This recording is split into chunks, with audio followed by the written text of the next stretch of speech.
is all who are not going to Israel will go to 5587 Redan Road. That's this address. If you're able, would you please stand for the reading of the Word of God, Scripture. So I'm going to give you a good gob of Scripture by reading the entire first chapter of the book of Job. Hear the word of the Lord. And after I've read, I'm going to hold my Bible high and say, "This is the word of the Lord," and you will respond, "Thanks be to God." Some of you think you know the details of the story of Job, but just as a refresher, hear the word of the Lord. Job chapter 1, beginning at verse 1. There was a man in the land of Uz whose name was Job, and that man was blameless and upright, and one who feared God and shunned evil. And 7 sons and 3 daughters were born to him. Also his possessions were 7,000 sheep, 3,000 camels, 500 yoke of oxen, 500 female donkeys, and a very large household, so that this man was the greatest of all the people of the East. And his sons would go and feast in their houses, each on his appointed day, and would send and invite their 3 sisters to eat and drink with them. So it was, when the days of feasting had run their course, that Job would send and sanctify them, and he would rise early in the morning and offer burnt offerings according to the number of them all. For Job said, it may be that my sons have sinned and cursed God in their hearts. Thus Job did regularly. Now there was a day when the sons of God came to present themselves before the Lord, and Satan also came among them. And the Lord said to Satan, "From whence do you come?" Satan answered the Lord and said, "From going to and fro in the earth, and walking back and forth on it." Then the Lord said to Satan, "Have you considered my servant Job? That there is none like him on the earth, a blameless and upright man, one who fears God and shuns evil?" So Satan answered the Lord and said, "Does Job fear God for nothing? Have you not made a hedge around him, around his household, and around all that he has on every side? You have blessed the work of his hands, and his possessions have increased on the land. But now stretch out your hand and touch all that he has, and he will surely curse you to your face." And the Lord said to Satan, "Behold, all that he has is in your power, only do not lay a hand on his person." So Satan went out from the presence of the Lord. Now there was a day when his sons and daughters were eating and drinking wine in their oldest brother's house, and the messenger came to Job and said, "The oxen were plowing, and the donkeys feeding beside them, and the Sabaeans raided them and took them away. Indeed, they've killed the servants with the edge of the sword, and I alone have escaped to tell you." And while he was still speaking, another came and said, "The fire of God came from heaven and burned up the sheep and the servants and consumed them, and I alone have escaped to tell you." While he was still speaking, another came and said, "The Chaldeans formed 3 bands, raided the camels, and took them away, yes, and killed the servants with the edge of the sword, and I alone have escaped to tell you." While he was still speaking, another also came and said, "Your sons and daughters were eating and drinking wine in their oldest brother's house, and suddenly a great wind came from across the wilderness and struck the 4 corners of the house, and it fell on the young people, and they're all dead. I alone have escaped to tell you." Then Job arose, took his robe, and shaved his head, and he fell to the ground and worshipped.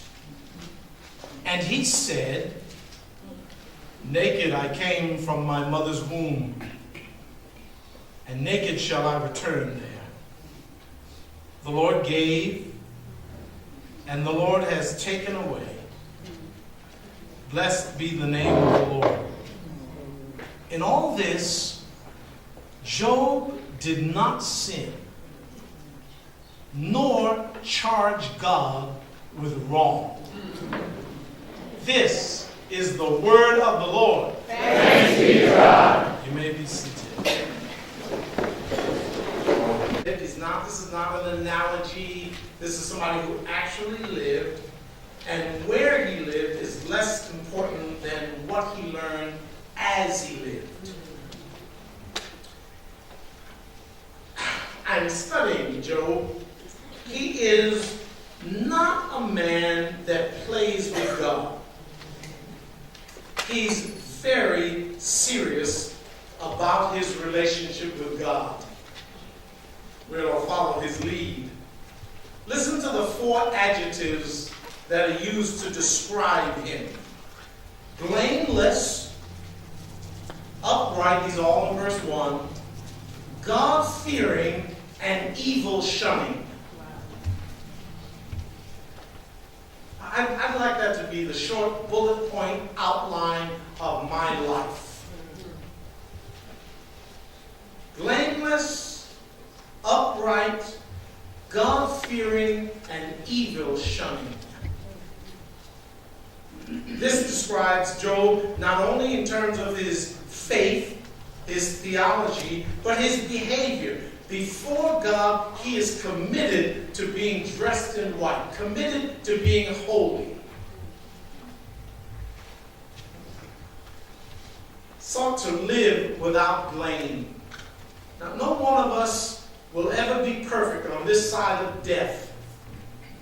But the goal is to be less and less blamed for outrageous living. We're trying to be blameless. We're trying to stand upright in a world where slouching towards Gomorrah is an option. Before God, he was appropriately deferential, honored God. And when presented with the choice between good and evil, he always shunned evil and chose the good. I want to be like him. I don't want to be like him in having 10 children. No, thank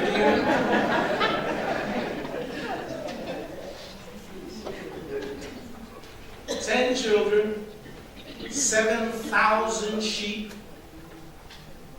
3,000 camels, 500 yoke of oxen, that's pair, so he's got 1,000 oxen, 500 female donkeys. Guy's doing all right. His children get along well.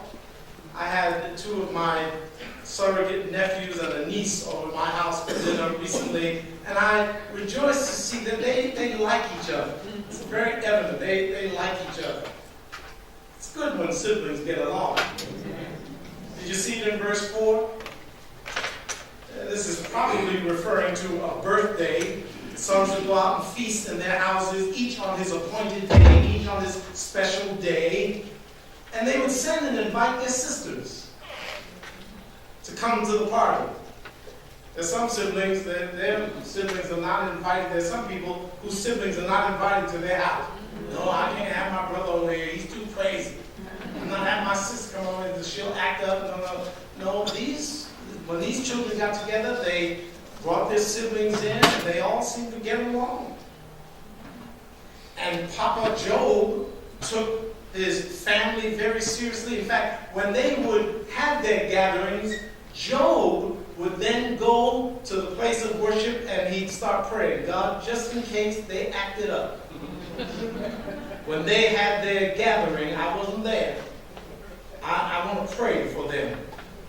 And if they've offended you in any way, oh great God, I want to ask forgiveness. Did you see that? He intercedes for his children. Did you see that in the text? He's very serious about his own faith, about his family, about his family's desire to walk with God. He prayed for his children in the event that they may have offended Yahweh. He's got integrity. And then a conversation is had between God and Satan. They'll have another conversation in chapter 2, which I intend to look at on 2 weeks from today. If I were Job and I knew about these conversations, I would have said, excuse me, every time you and Satan get together, God, you really don't have to bring my name up. You can find some other people. You don't have to talk about me all the time. You see God saying to Satan, have you considered my servant Job? No, don't consider me. I like to work in the background. But you see the story here in chapter 1. Satan questions Job's motives. The only reason he is serving you, Satan says to God, is because you protected him. And a person would be a fool not to worship you when you've provided all this for him. He's just serving you as quid pro quo. He's simply received your good mercies, and he's just going to return the favor and give you a little time, worship you. Big deal. I bet if you were to take all those protections from around him, he'd curse you to your face. God essentially says, well, let's see. Once again, Job, please, don't have to consider. Game on, suffering begins. Calamity strikes. Breathless messengers report to Job. And did you see the text? This news came one word after the other. While one was still speaking, another messenger comes. Did you see that? You probably didn't remember that little detail in the story. But I find that to make the story even more dramatic. Verse 16, while he was still speaking, another came and said. Verse 17, and while he was still speaking, while he's still delivering the news, another one comes and says, I got something else to tell you.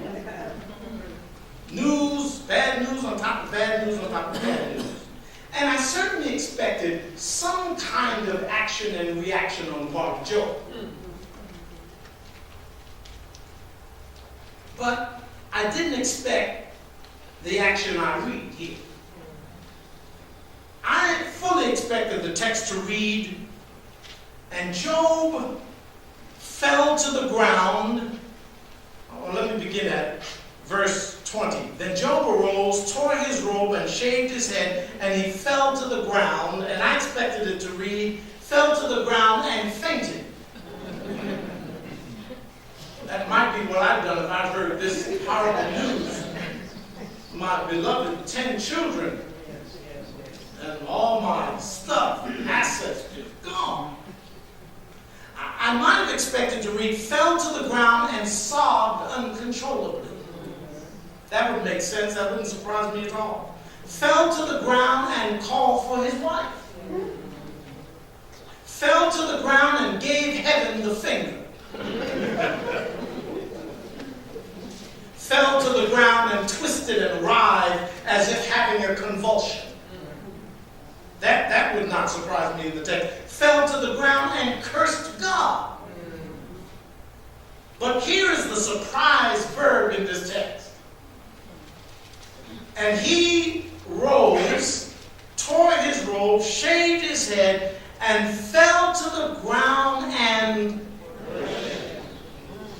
Did I read verse 20 correctly? Did I read verse 22 correctly? You mean Job didn't raise his fist to heaven and remind God of how faithful Job had been? I might have been tempted to do that. Job suffers this tremendous loss and worships. I want to extract just a couple or 3 lessons from this book, 2 or 3 from this first chapter. First lesson. This is very, very important. I want you to get this. If you don't remember anything else I said, please get this. The righteous don't earn a pass in the area of suffering just because they're righteous. You don't get a pass just because you're righteous. I hear televangelists say, if you live for God, you can tell cancer to get back. Well, sometimes you can, and sometimes you can't. Even if you are a godly person and pursuing godliness and pursuing Christ, you don't get a pass in the area of suffering simply because you're righteous. Job was a righteous man. Well, you think I'm making this up. Did you see it in verse 1? Blameless, upright, one who feared God and shunned evil, and even God himself said it of him. God said to Satan in verse 8, have you considered my servant Job? There's none like him on the earth. And then God repeats those 4 adjectives. He's blameless and upright. He fears God, and he's evil, shunning him. God said that about him. Chapter 2, we'll just peek ahead a little bit. Then the Lord said to Satan, have you considered my servant Job? And once again, he's bringing up Job's name. That there is none like him on the earth, a blameless and upright man, one who fears God and shuns evil. And still he holds fast to his integrity, although you incited me against him to destroy him without cause. Job is a righteous man who suffers. You might be a righteous woman. You might have, as part of what God has for you, times of severe suffering. You don't get a pass just because you're righteous. I heard a joke. In the Pentecostal church, this phrase is used very often. The devil is alive.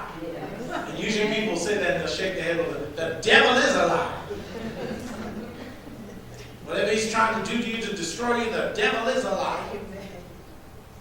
I heard the story of a young woman who was going through some serious suffering.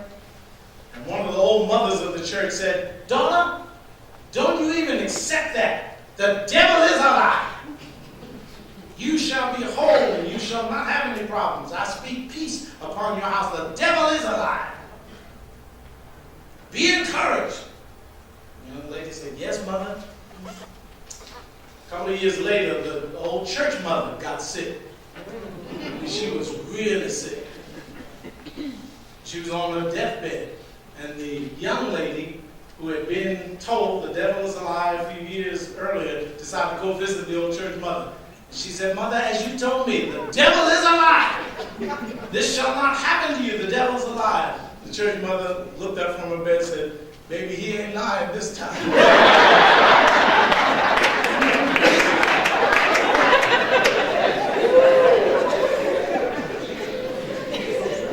You live long enough, the devil may be given permission to have at you. It has nothing to do with his being a liar. If God allows it, you will suffer. And you won't be able to play the righteousness card and say, I should be able to escape this. I'm godly. Yes, even the godly suffer. Second lesson I extract from this text. At times, suffering is a method, a tool God uses to purify rather than punish his people.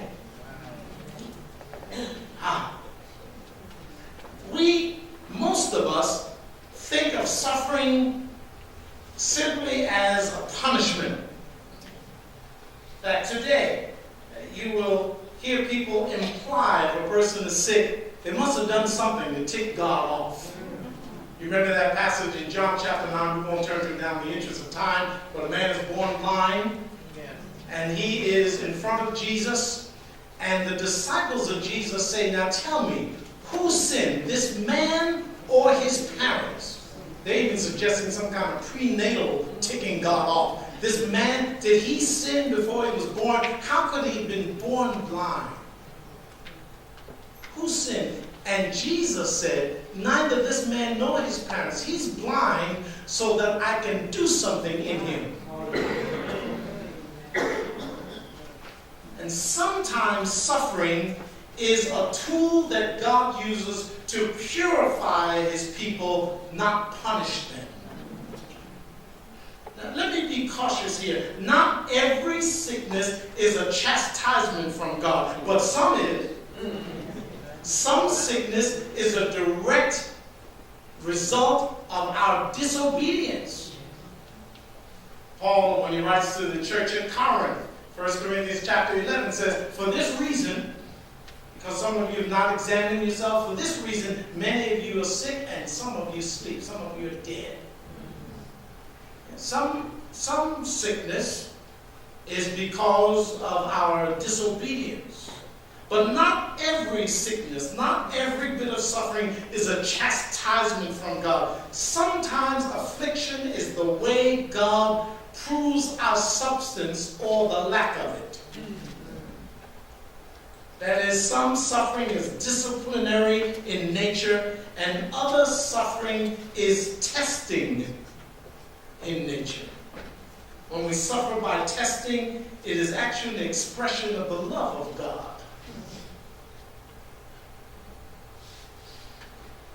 Don't turn to it now in the interest of time. Let me simply read Hebrews 12, beginning at verse 3.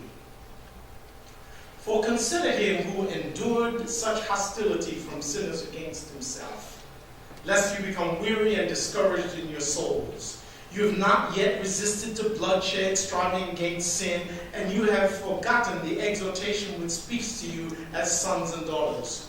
My children, do not despise the chastening of the Lord, nor be discouraged when you are rebuked by him. For whom the Father loves, he chastens, and scourges every son whom he receives. If you endure chastening, God deals with you as with sons. For what son is there whom a father does not chasten? But if you are without chastening, of which you all become partakers, then you are illegitimate and not sons. Furthermore, we have had human fathers who corrected us, and we paid them respect. Shall we not much more readily be in subjection to the Father of spirits and live? For they indeed for a few days chastened us as seemed best to them, but he for our profit, that we may be partakers of his holiness. Do you hear it? Now, no chastening seems to be joyful for the present, but painful. Nevertheless, afterward it yields the peaceable fruit of righteousness to those who have been trained by it. Listen to what the anonymous writer of the Epistle to the Hebrews says. When God chastens you, when God allows you to suffer, many times that is an expression of his love. And you accepted rebuke and chastening and punishment from your earthly parents. How much more should you accept your chastening, your punishment, your disciplinary action from your heavenly Father?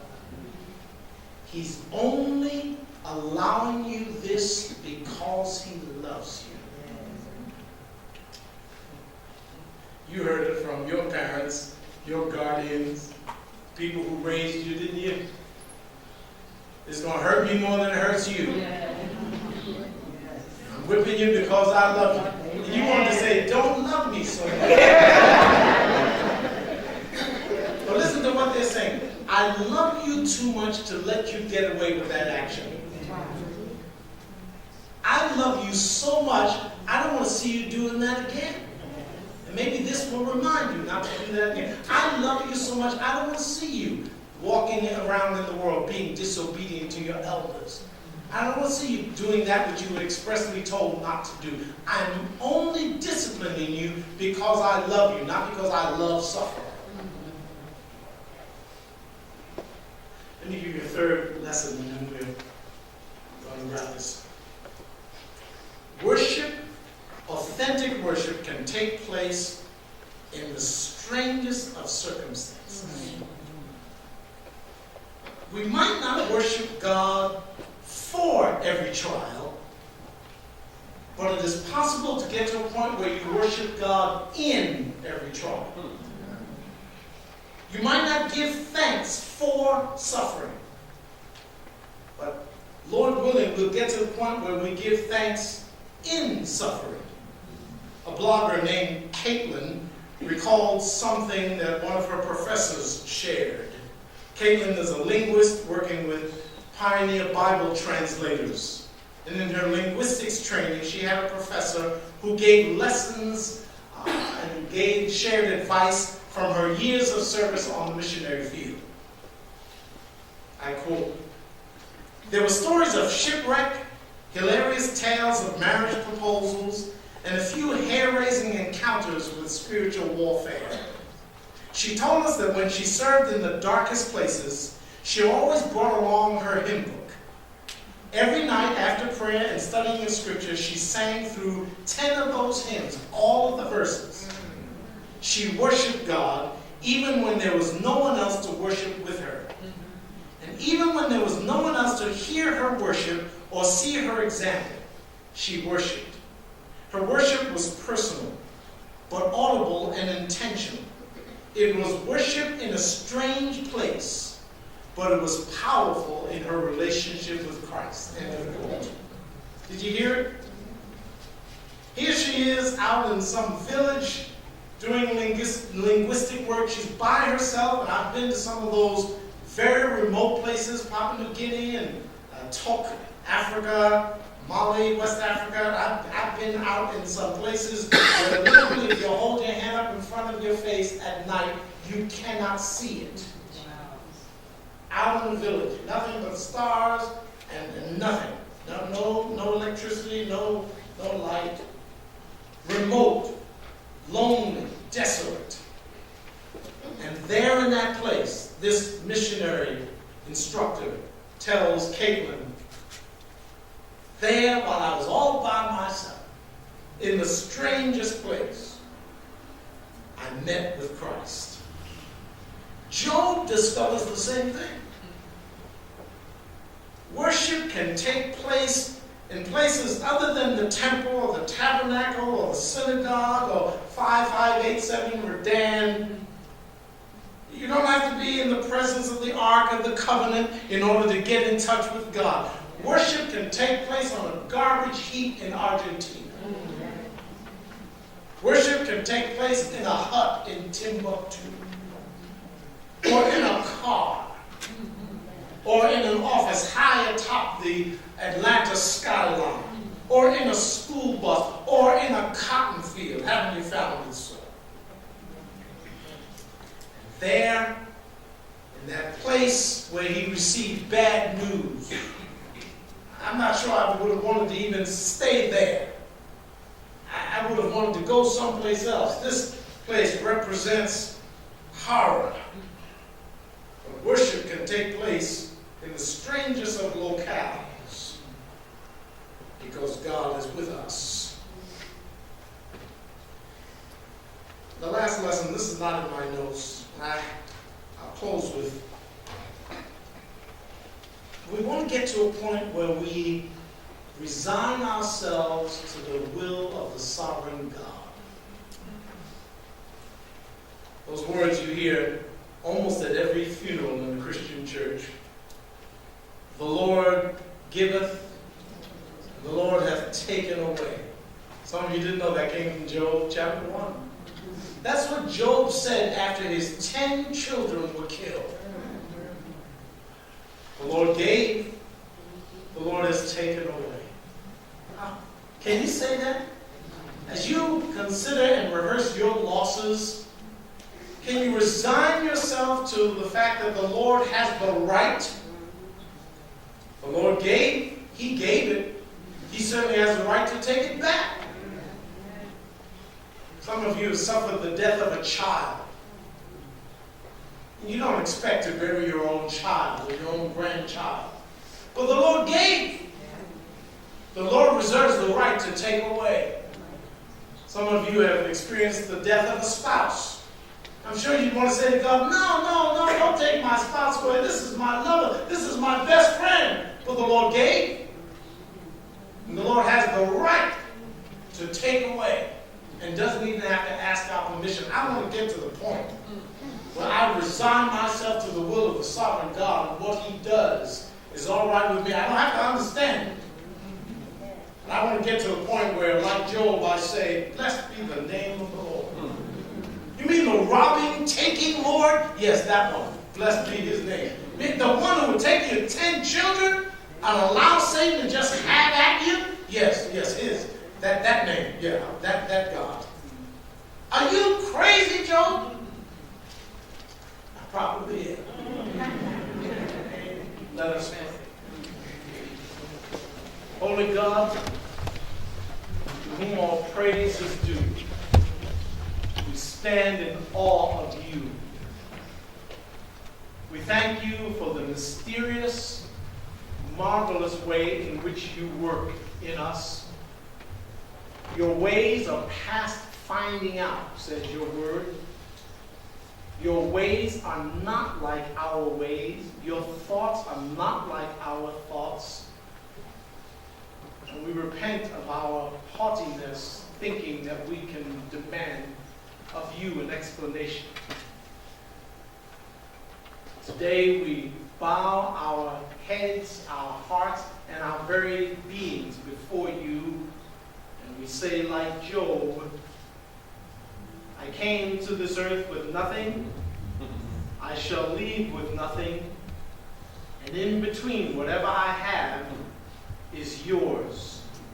You gave, you have the right to take away. And we will bless your name no matter what. Help us to get it.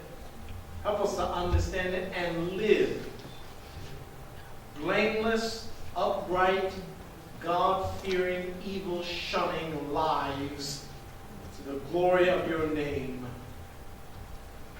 In all our suffering, we will take our cue from Job, and we will not curse you or charge you with wrongdoing.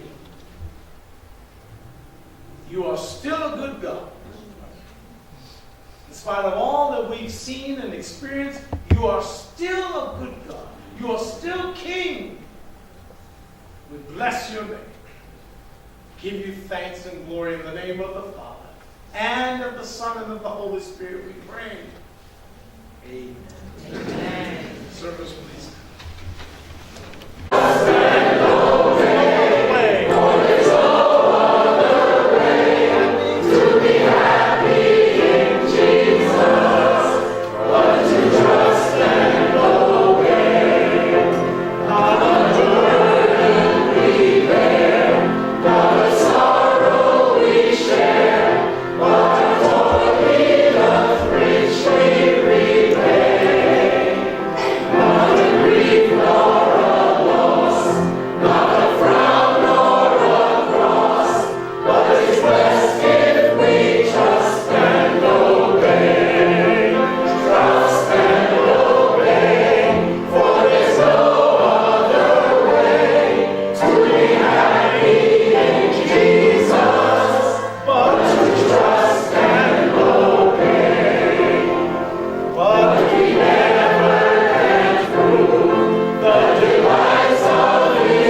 hand it to me on your way out, or take a moment to fill it out now and then hand it to me. But we'd love to have a record of your being with us. Would you please look up at me and receive the benediction with eyes open?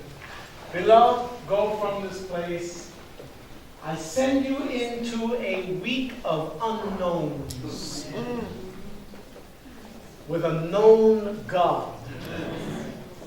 Some of you are going to suffer this week. Some of you are going to be the victims of Satan having his way. Our God is sovereign. And will be with us in our struggle and in our suffering. I commend you to him in whom there is no failure. I commend you to him who is the original blameless one. Go, and may the Lord be with you and keep you and cause his face to shine upon you and be gracious to you. The Lord bless your going in and your going out. The Lord bless you when you're sitting and when you're standing. The Lord make you that which you never could be on your own. The Lord keep you. The Lord strengthen you. May the light of the Lord rest upon your shoulders till we meet again and celebrate him again. Go in peace. Amen. Amen.